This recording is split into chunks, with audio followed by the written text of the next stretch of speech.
Today's Read Aloud is Harold and the Purple Crayon, originally published in 1955 by Crockett Johnson. Harold and the Purple Crayon. One evening, after thinking it over for some time, Harold decided to go for a walk in the moonlight. There wasn't any moon, and Harold needed a moon for a walk in the moonlight, and he needed something to walk on. He made a long, straight path so he wouldn't get lost, and he set off on his walk, taking his big purple crayon with him. But he didn't seem to be getting anywhere on a long, straight path, so he left the path for a shortcut across a field, and the moon went with him. The shortcut led right to where Harold thought a forest ought to be. He didn't want to get lost in the woods, so he made a very small forest with just one tree in it. It turned out to be an apple tree. The apples would be very tasty, Harold thought, when they got red. So he put a frightening dragon under the tree to guard the apples. It was a terribly frightening dragon. It even frightened Harold. He backed away. His hand holding the purple crayon shook. Suddenly, he realized what was happening. But by then, Harold was over his head in an ocean. He came up thinking fast, and in no time he was climbing aboard a trim little boat.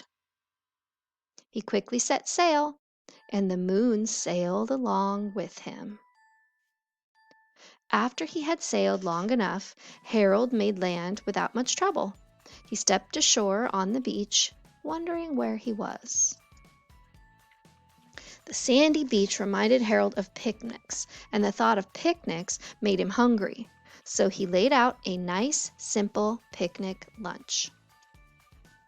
There was nothing but pie, but there were all 9 kinds of pie that Harold liked best. When Harold finished his picnic, there was quite a lot left. He hated to see much delicious pie go to waste. So Harold left a very hungry moose and a deserving porcupine to finish it up. And off he went, looking for a hill to climb to see where he was. Harold knew that the higher up he went, the farther he could see, so he decided to make the hill into a mountain. If he went high enough, he thought, he could see the window of his bedroom. He was tired and he felt he ought to be getting to bed. He hoped he could see his bedroom window from the top of the mountain. But as he looked down over the other side, he slipped, and there wasn't any other side of the mountain. He was falling in thin air. But luckily, he kept his wits and his purple crayon. He made a balloon, and he grabbed onto it. And he made a basket under the balloon big enough to stand in. He had a fine view from the balloon, but he couldn't see his window. He couldn't even see a house. So he made a house with windows, and he landed the balloon on the grass in the front yard. None of the windows was his window. He tried to think where his window ought to be.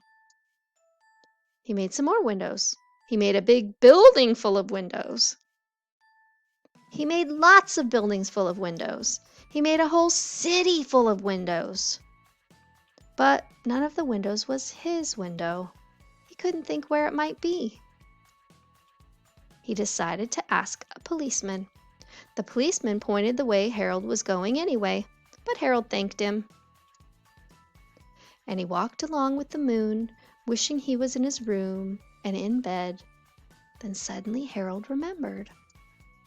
He remembered where his bedroom window was when there was a moon. It was always right around the moon. And then Harold made his bed. He got in it and he drew up the covers. The purple crayon dropped on the floor and Harold dropped off to sleep.